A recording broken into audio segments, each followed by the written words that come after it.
Hello and welcome back. We are joined by Professor Mark Labar for his third of four lectures at this seminar. This one titled Rights. Professor Labar. Thanks, Jason. Howdy again. Thank you for tuning in for this afternoon's talk.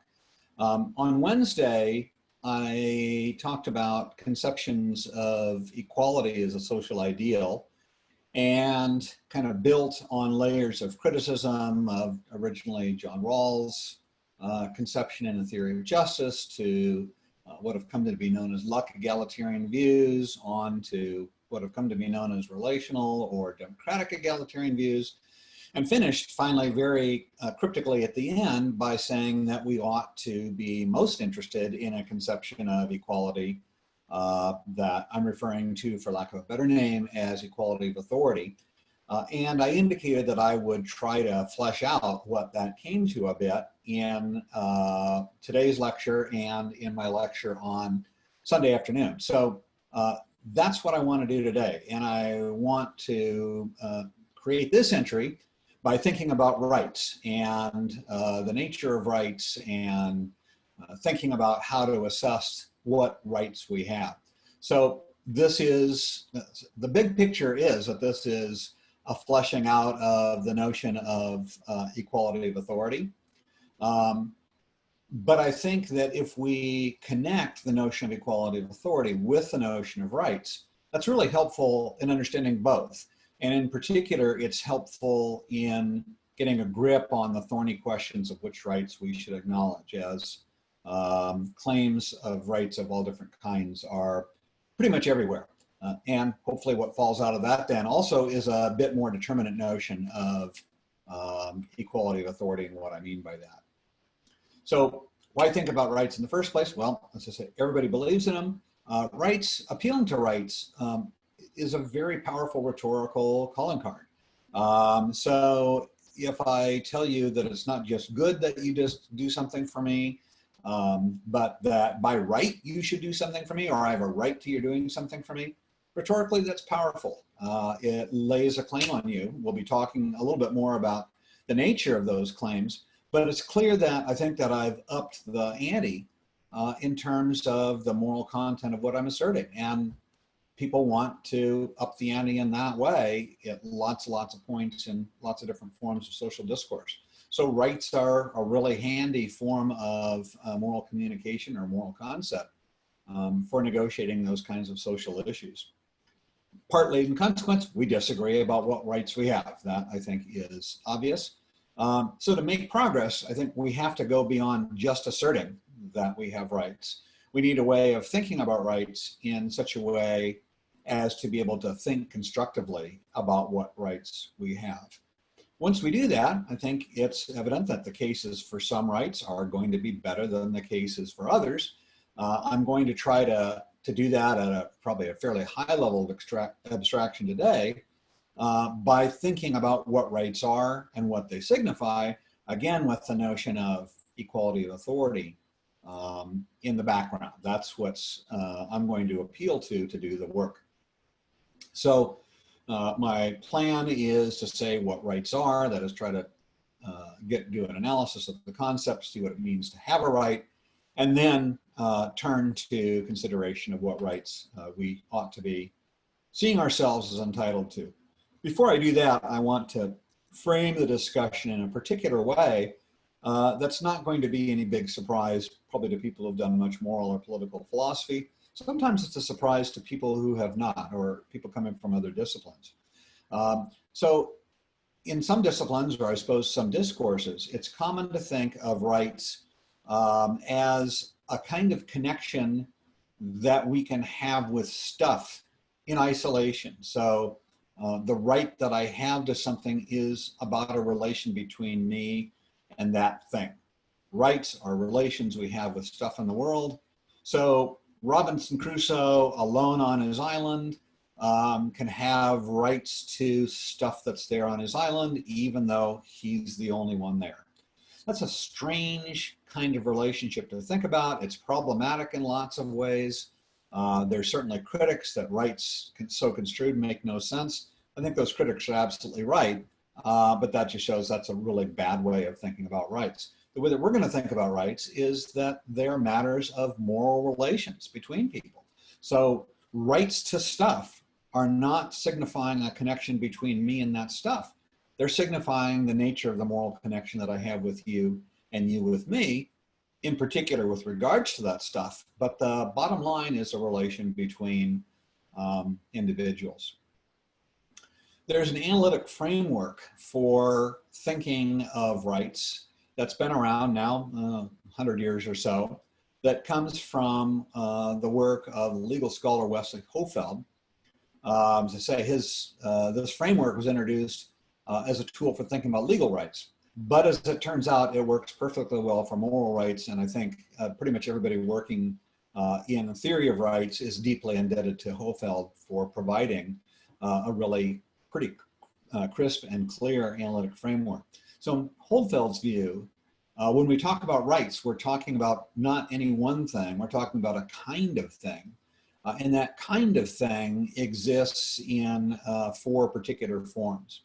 First, there's claims, liberties, there's powers, and immunities. And I'll say a bit about each of those. They are, I don't think any of them are baffling to intuition, but we certainly hear more and think more about some than others. The key thing on Hofeld's analysis is that each kind of right can be specified. That is, we can say what it is or what it's trying to do to human moral relations by way of thinking about the obligations that they impose or relieve or do something else to. They're, as it turns out, going to be different kinds of manipulations of obligations. Don't mean to be spooky about the notion of obligation as I defined it last time.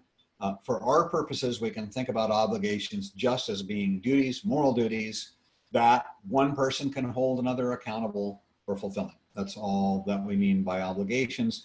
We're talking about obligations a lot in connection with Hofeld's view. That's all that I mean. That's all that Hofeld had in mind, although, of course, he was thinking of legal obligations and legal accountability, and we're not. So this move makes sense because rights are conceptually dependent on obligations. This point's not universally accepted, but it's almost universally accepted. The notion of a right is sometimes held to be correlative to the idea of an obligation on the part of some other person. What I mean by that is that it varies with the notion of an obligation. Some people think there's a thicker notion of the correlativity here in such a way that all obligations are associated with rights in the same way that all rights are associated with obligations. I don't hold that stronger view. I don't want to defend that stronger view here. I think the weaker view that rights depend on the notion of obligation is more common. So again, the idea is that there can be rights only where there are determinate obligations. That's the genius idea that powers all of Hofeld's scheme. And because of that dependency, then we can think about rights, we can gain useful traction on rights and analyze rights by thinking about the obligations that they entail. So let's take a look at the notion of Hofeldian claims. These are probably the most familiar form of rights claims, or we use claims ambiguously. They're most familiar form of rights. To say that one person has a claim against some person S with reference to some particular object O is, I guess the way I've written this, it's you have a claim against some person S, is to say that S has an obligation to you not to use O without your permission. So S is accountable, has an obligation to you, and it's accountable to you to act on or honor that obligation. That's what it means for you to have a claim. So that's abstract, particular case. I have a claim against you with reference to my computer. Suppose that we want to defend that idea. That is just to say that you have an obligation to me, again, that's the accountability part of the story, not to use my computer without my permission. That's all that's involved in that claim, is the assertion of an obligation and accountability between two or more individuals. Of course, there's lots of people, I hope, watching this video. I have that claim with respect to each and every person watching this, and for that matter, with all kinds of people that aren't watching. In fact, I have that claim against everybody. So there's a whole bunch of individual claim relations that I have because there's a whole bunch of people that have that obligation in virtue of it being my computer. So what Hofeld does then is he sets out the other three kinds of rights in similar fashion. In each case, understanding what that form of right is by understanding what is true of obligations in virtue of those rights holding, because all of those rights are correlative to some story about obligation. So a liberty is kind of an anti-right. To have a liberty with respect to some person S, with respect to some object O, is to say that you have no obligation to S not to use O. In other words, it's a reflection of an absence of obligation. So it's sort of the counterpart of a claim. Powers are something different. Powers are, we could say, second order rights. They're rights to be able to change rights. So to have a power with respect to S about some object O is to say that you can change the obligations that you and or S have with respect to O. So I have certain powers with respect to my computer. As it is right now, it's mine, and I have a claim right against you that you not use it without my permission. But suppose Jason buys it from me. One of the things that I have in owning this computer is the power to sell it, and that is the power to change the network of claims and obligations and so forth that are associated with my ownership of it. When I sell it to Jason, I extinguish your obligation to me not to use the computer without my permission. I create an obligation of you to Jason not to use the computer without his permission. So my powers with respect to my right to my computer have to do with my capacity to change obligation, mine and those of some other people. And in the same way that liberty rights are sort of a complement to claim rights, immunities are complements to power. To have an immunity with respect to S about some object is to say that your obligations to S about O can't be changed without your permission, or in some cases perhaps can't be changed even with your permission. So immunity is a kind of get out of jail free card to be able to resist the powers in some particular case to change claims, liberties, and powers and so forth, other forms of right that might be involved. So since rights have this connection with obligation, the capacity to create those obligations and change those rights and obligations is a Hofeldian power. That's all a Hofeldian power is. But that now represents a point of convergence with what we were after, what I was after anyway, on Wednesday in talking about equality of authority. What I meant by equality of authority was equality of authority to obligate. And as it turns out, Hofeldian powers require or involve or just are a form of authority. So there's a nifty tie-in between the standing to exercise Hofeldian powers as well as claims and liberties and immunities. But in the main, I'll just speak of powers because that's sort of the obvious tie with authority. That gets us into the ballpark where we want to be. In particular, if we're going to have equal authority, then our claims on others, our powers to manipulate our obligations to each other must be equal. So I'm going to cash out the notion of equality of authority now by thinking through the idea of equal standing, equal powers to manipulate the obligations that are associated with rights.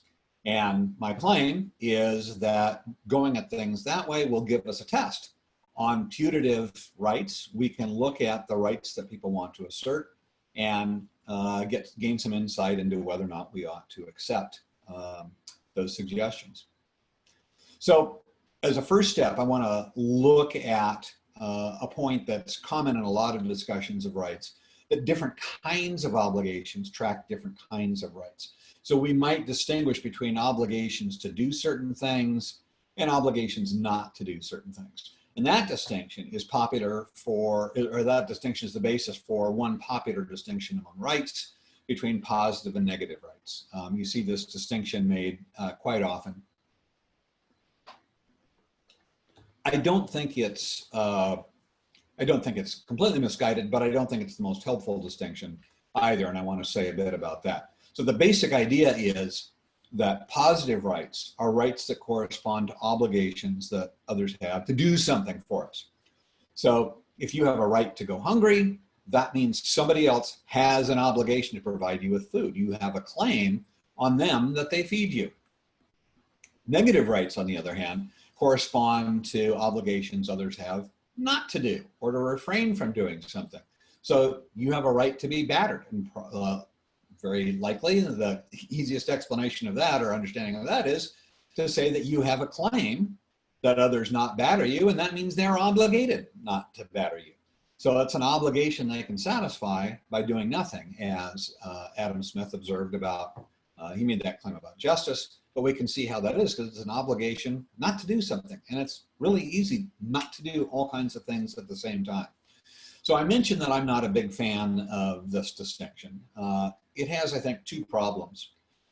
First is that the distinction breaks down under pressure. It requires that we can clearly distinguish between what it is to do something versus what it is not to do something.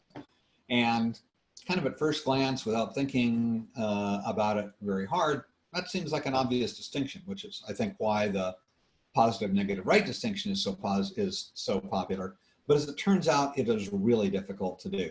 So once there's philosophical pressure put on it, it gets extremely difficult to come up with a principled way of distinguishing between doing something and not doing something. In a lot of philosophical literature, it turns out to be understood as the distinction between doing and allowing distinction. And those of you who have done some moral philosophy in particular have looked at the doing allowing distinction will recognize, oh yeah, this is big time trouble.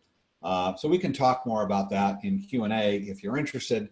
I don't want to get off in the weeds here too much, but just to mark that looks like this is grounded in a clear distinction, but not so much. The second is that critics of this distinction point out, and especially critics of people who want to say, we just have negative rights, there's no positive rights. They point out that even negative rights can involve positive requirements to act. And that comes in because in the accountability area for many rights, one form of accountability that's built into the notion of right is the permissibility or requirement of enforcement. So one thing very often that we think about with respect to claims is that if someone doesn't honor the obligation that is correlative with that claim, then it can be enforced on them. And enforcing a claim right requires that we do something. So even in the case of so-called negative rights, we're getting very close to, if not actually investing in claims that there's positive rights there as well, which is a permission to do something to those who are failing to honor the obligations associated with the negative obligation, with the negative right. So for both those reasons, again, I don't think that makes this distinction totally useless or misguided or anything like that, but it's got some serious weak points that make it maybe not the best analytical tools. So I want to set it aside and use a different one. Of course, we already have the Hopfeldian framework, and that helps a lot because that's already got us looking at obligations. But an additional tool that I think really helps here for reasons that I hope to make clear is the idea of compossibility. So far as I know, Lysander Spooner gets credit for being the first to mention this. It's a central feature in the work of Hillel Steiner, who's a contemporary left libertarian. And I think it really has its roots in a roughly Kantian tradition, but I won't bother to defend that notion. The idea is that rights are compossible when one person's right can be respected, or to put it another way, we could say obligations are compossible when the obligation that one has to one person can be undertaken without making it impossible to respect the same right for someone else or to honor the same obligation with respect to somebody else. So compossibility means we can do, two rights are compossible when we can satisfy both. They're not when they are in tension. So here's an example. I can honor my obligation not to batter Donald without in any way compromising my obligation not to batter Joe.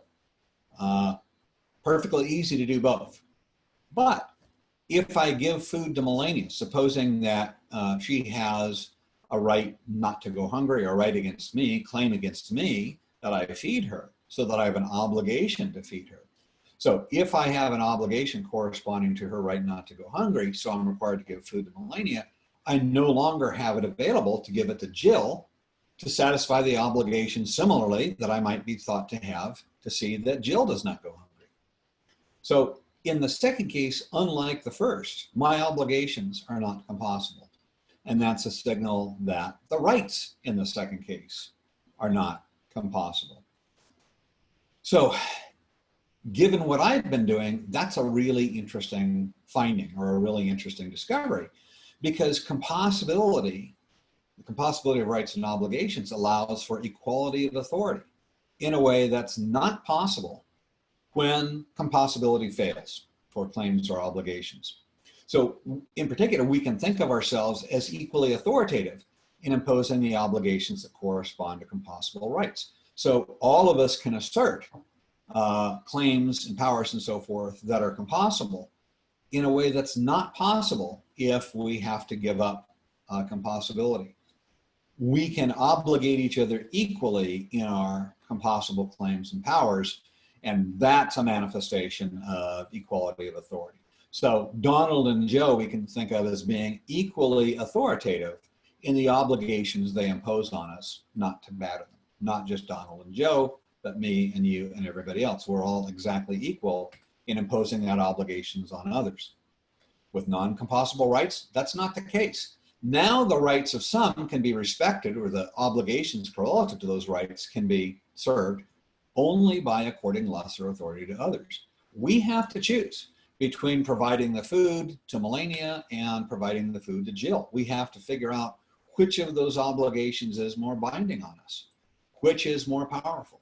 And that's just to say we have to choose between according a differential degree of authority or greater degree of authority to Melania or to Jill.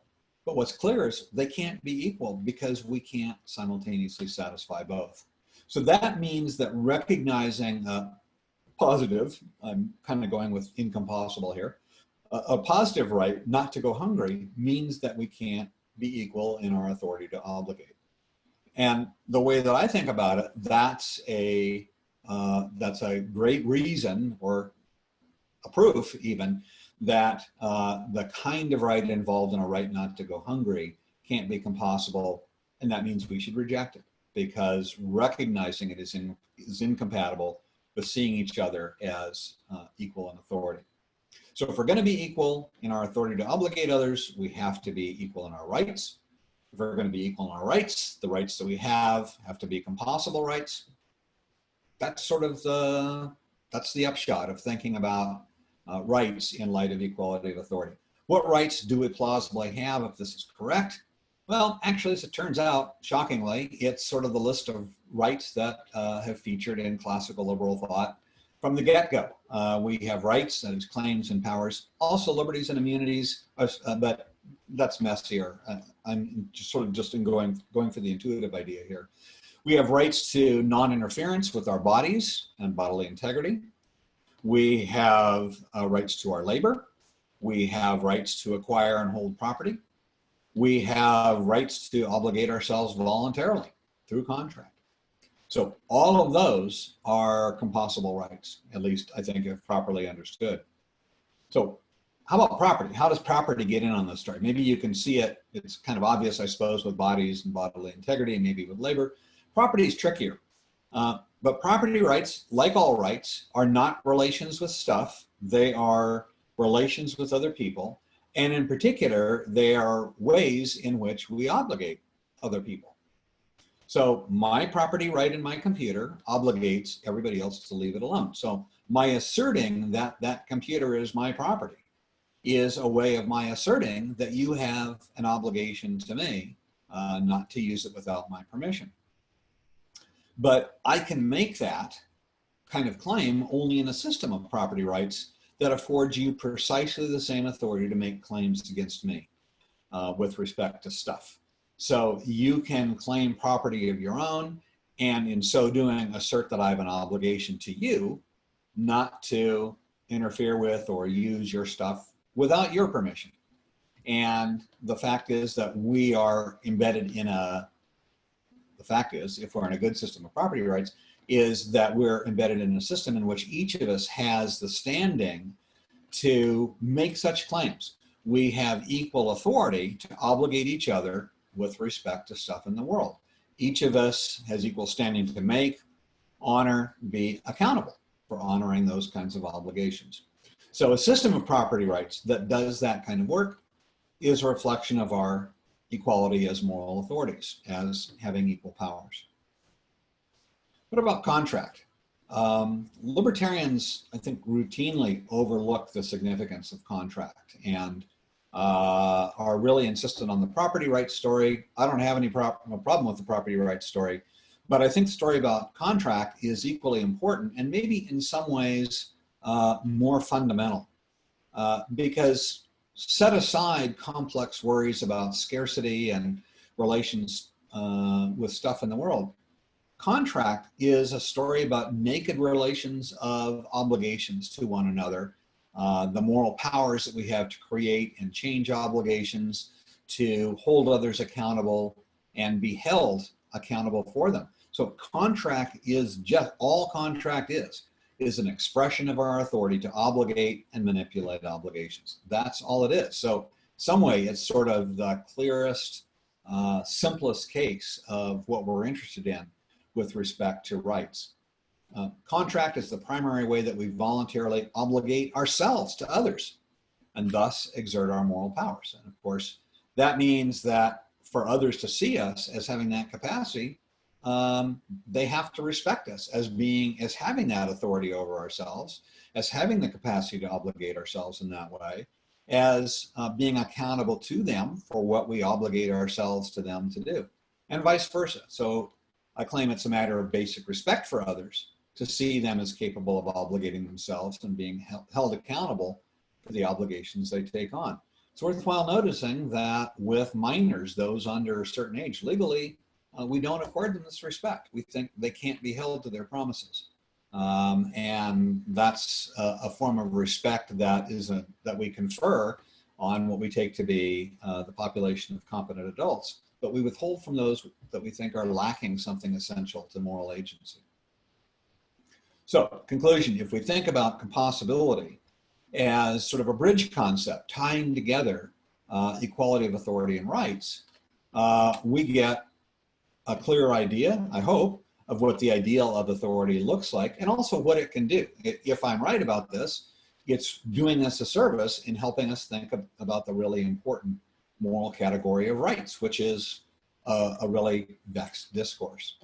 And second then, equality of authority has, as I say, has given us some theoretical traction on the question of what rights we have. And we need all the light shed on rights that we can possibly get. We have a whole lot of questions, so let's jump straight in.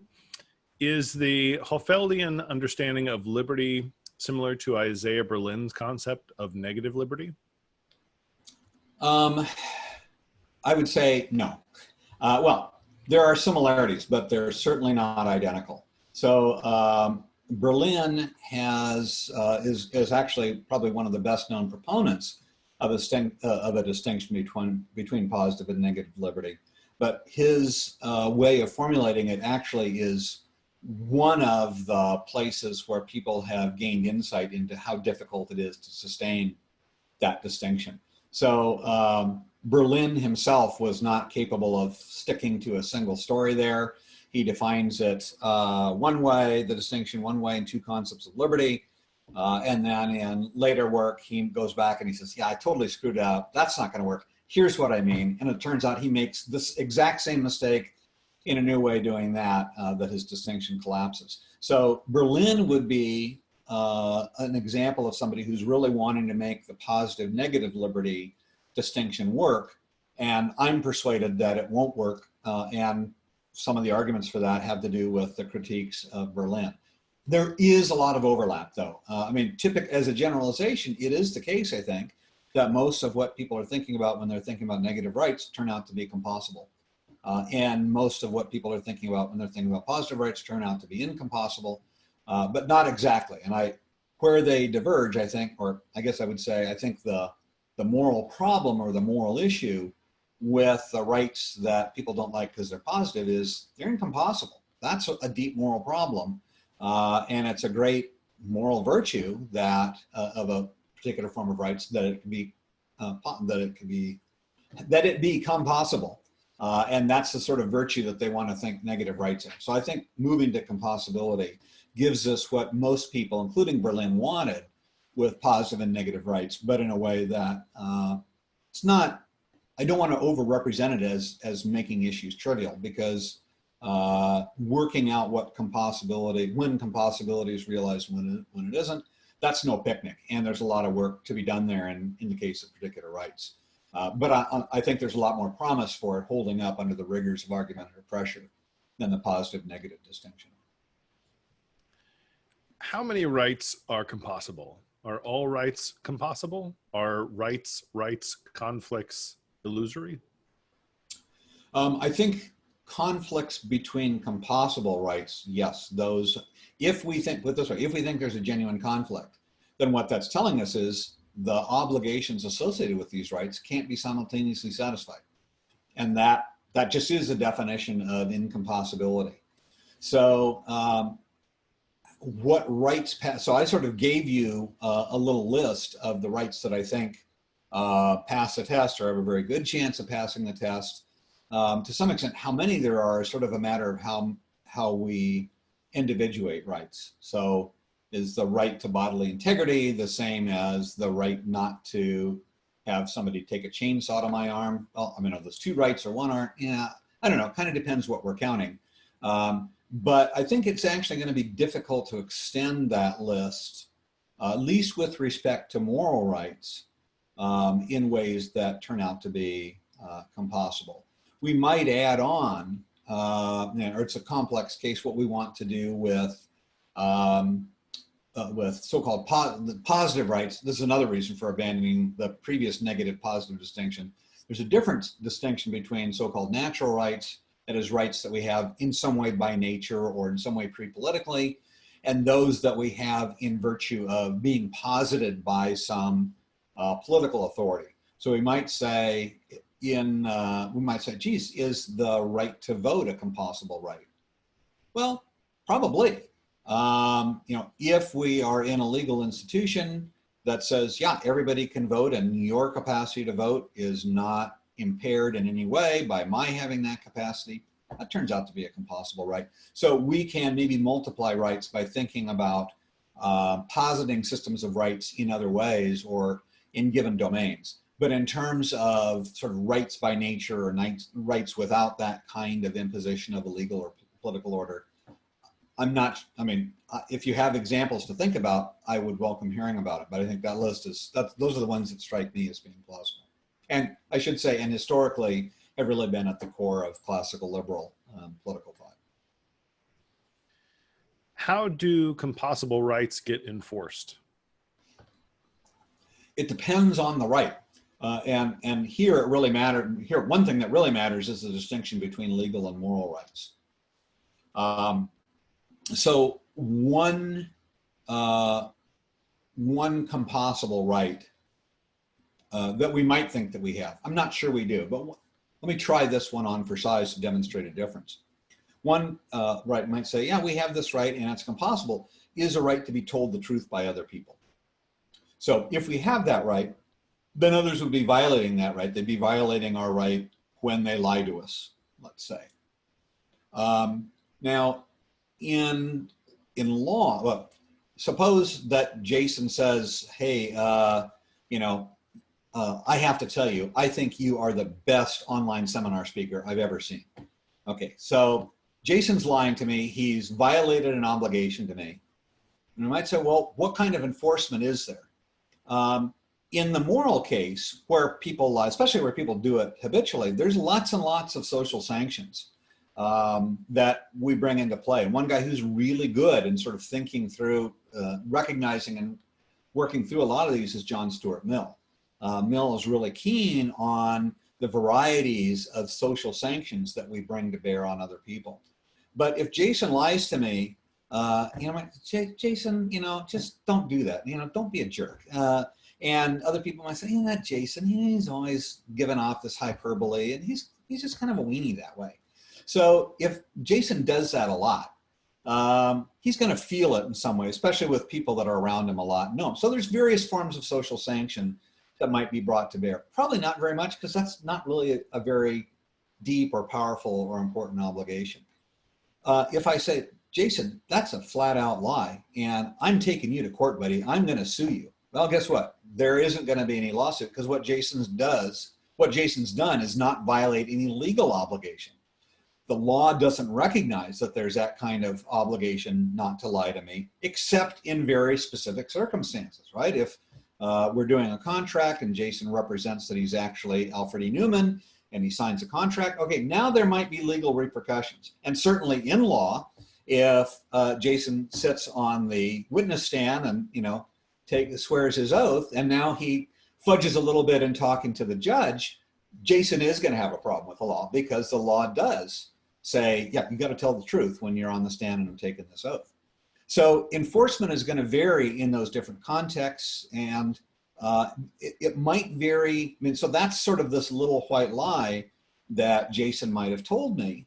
But if you think about a context in which you're walking down the street and you see somebody engaging in a violent act on another person, you can do you have moral permission to do all kinds of things by way of enforcement that normally, including killing the person, right? We can kill people that are opposing. We be careful about this. We have a moral permission. We have a moral liberty. We are not obligated not to kill those who are posing mortal threats to other people. If you're armed and somebody else is about to kill somebody else, you can shoot him dead. So that's to say that even the use of lethal force can be part of an enforcement mechanism of some rights under some conditions. So it's everything from, Jason, don't be a jerk, to bammo, if you're going to try to kill that guy, I'm going to try to kill you first, and everything in between. So highly contextually. And then there's fines and, ostracism. Mill's really good on this. Mills says, yeah, there's just 9 billion different ways that human beings have figured out how to punish other people for not doing what they ought to have done. Well, Mark, it's no lie that I think you are an excellent speaker. Aw, shucks. Peter asks, is it possible to transform an incompossible right to a compossible right? For example, if there is enough food to go around, can the right to food become a compossible right?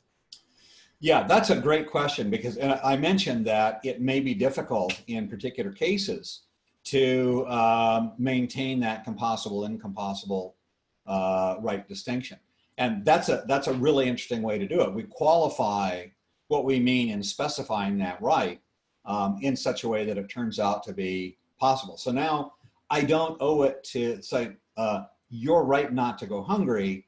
You don't have that right. What you have is the right not to go hungry as long as there's enough food to feed you, right? And now it turns out, oh yeah, both Melania and Jill both have that right, and they have it equally, because when there's not enough food, the very nature of the right by its very nature dissipates.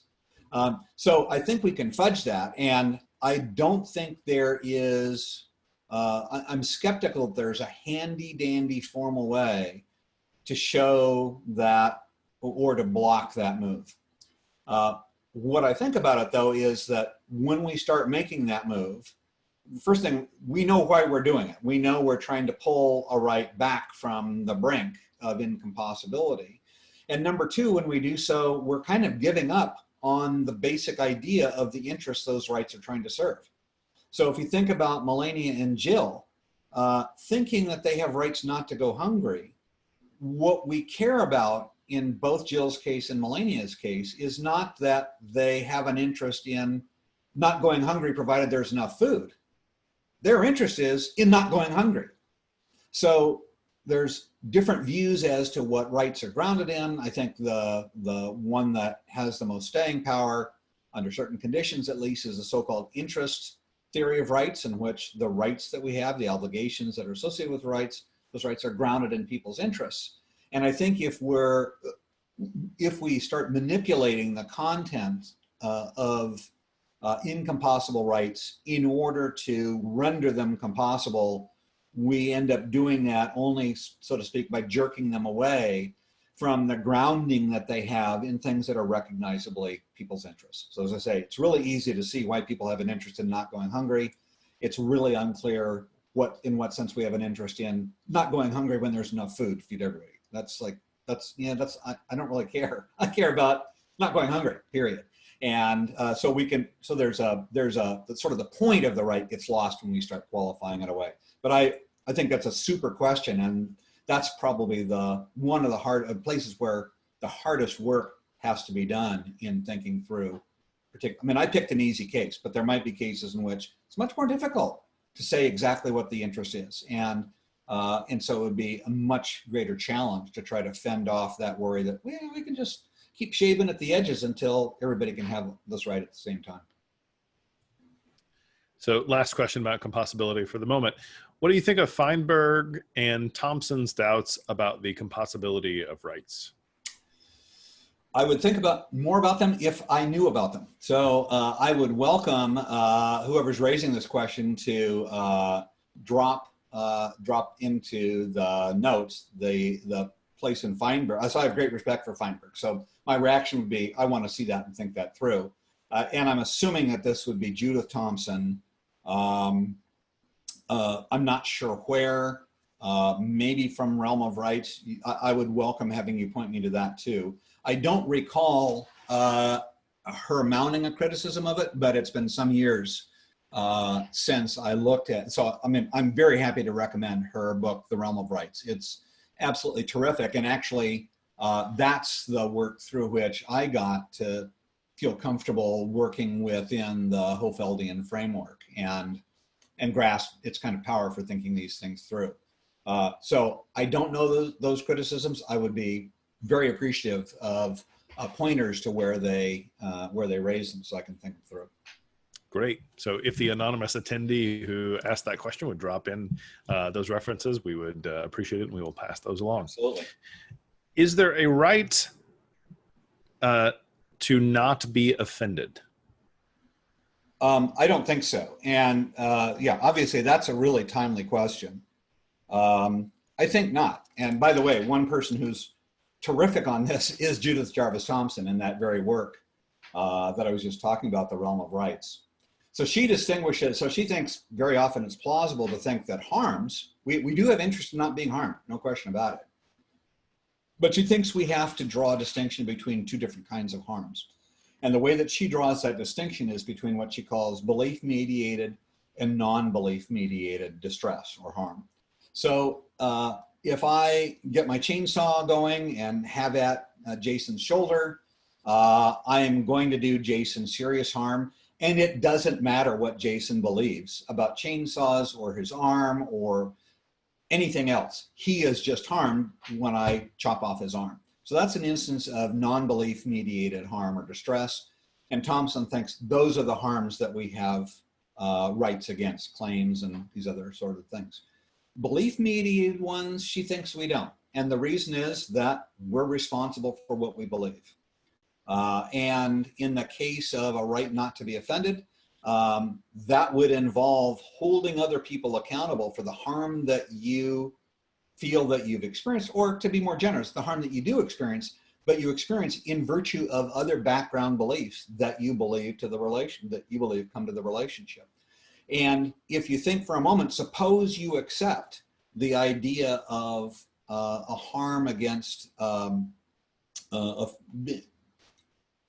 sorry, how did the question frame the harm in question, Jason? It was to not be offended. Not be offended, right. Suppose you think, well, let's try it on for size, and suppose that we do. And imagine that we've got, that we're going to operate within the background of equality of authority. So now I say something and Jason says, well, whether you meant to or not, I'm offended by that, and I have a claim against you that you not do that to me.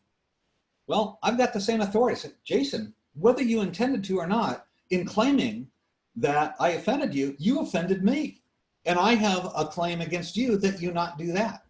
And we very quickly get into a situation in which the work that moral claims about rights, about obligations are supposed to do is going to be utterly vitiated. And the worry about that is when we stop mediating our relationships through claims that we're making on each other morally, what's left is violence. So at some point, if that's where Jason and my conflict goes, we're not going to be able to resolve that conflict by means of making claims on each other. It's going to come to who's got the bigger stick, or who's the quicker draw, or some other form of violent resolution. And so a big part of the work that the discourse of making moral claims does for us as human beings, which is to provide a way that's other than the exercise of power and violence to resolve our disagreements, that just goes away. So I think that's, I appreciate the question, because I think, number one, it's a really important question. And number two, I think a great many people are getting that question absolutely wrong, and it's going to be hugely, it already has been costly. I think it's going to be even more costly to the extent that people come to think that, oh, of course people have a right not to be offended. As the sort of truth sets in on that, and you see exchanges of that form of belief-mediated distress amping up. I think the little incident this week with the letter in Harper's is kind of an indication of that, of people taking offense and taking offense at other people's offense and taking offense at other people's not taking an offense. Very soon it just turns into a caricature of moral discourse. So I think, number one, no, there isn't such a right. Number two, the equality of authority does a good job of showing us why we should resist thinking that we have such a right. But number three, I think Thompson's diagnosis of why we should resist that is also, I think, very helpful. So a few questions about equal authority. Well, one is a concern that maybe there are inequalities of authority that come into play during these sorts of rights claims. So, for example, in contracts, if someone has a better lawyer or gets preferential treatment from whoever is adjudicating the dispute, then it would seem to create some sort of inequity. Is that a concern here? So so let's differentiate between contracts and promises, because the basic story that I want to tell is the moral story about which would be promises. Contracts are legal institutions that are basically tracking what we're doing in promises. So I think, no, if that sort of thing happens in the case of promises, then people are treating each other badly. And what that means is there's injustice going on. So I think failures of equality of authority just constitute injustices. And I think, of course, that can happen in the legal case. Our institutions imperfectly, and under the best of conditions, imperfectly track, at least some do, I think contracts is one, try to imperfectly try to track what we're trying to do morally. So in cases where you have, for one reason or another, people sort of illegitimately putting their thumbs on the scales of what should count as an equal and fair adjudication of a dispute, and in which both parties are equal authorities, then I think you do have injustice. So I don't want to claim that there's it would be a big mistake to claim that this form of justice is uniformly realized. We look out in the world for a second and a half, and we know there's all kinds of injustice. I think that violations of equality of authority explain, well, as far as I'm concerned, pretty much all the injustice there is. That the injustices that we see of various types occur and are constituted by a failure to recognize some people or others as having that kind of authority. So yes, injustices do occur. I mean, the kind of situation just described does occur. And in my view, yeah, that's a problem. It's an injustice. How it's to be rectified depends on what the situation is, and also what alternative institutions or practices or norms we can come up with. Can we have inequalities in authority that are created through what we might think of as informal or hidden social forces. So forms of discrimination, this question specifically notes Foucauldian inequalities of power and how power is exerted on people. But we can think of a whole lot of other examples, right? Of how power might, the power that we feel we can exert gets shaped by social norms and social values and things like that. How does that fit into this framework of equal authority? That's a terrific question. So if we go back, I didn't present it today, but on Wednesday, I presented section 4 from Locke's second treatise, and there Locke spoke in the same breath of power and jurisdiction. And this is the basis for a reading of Locke in which he's concerned. So the jurisdiction I take to be a straight claim of authority, and that's the sort of the work of moral powers as I was talking about them today in the Hofeldian sense. Power per se is not. Power per se can be the exercise of any number of things in virtue of the kind of causal order that we inhabit, that we act in, that we're influenced on as the kinds of animals that we are. Locke ran those together.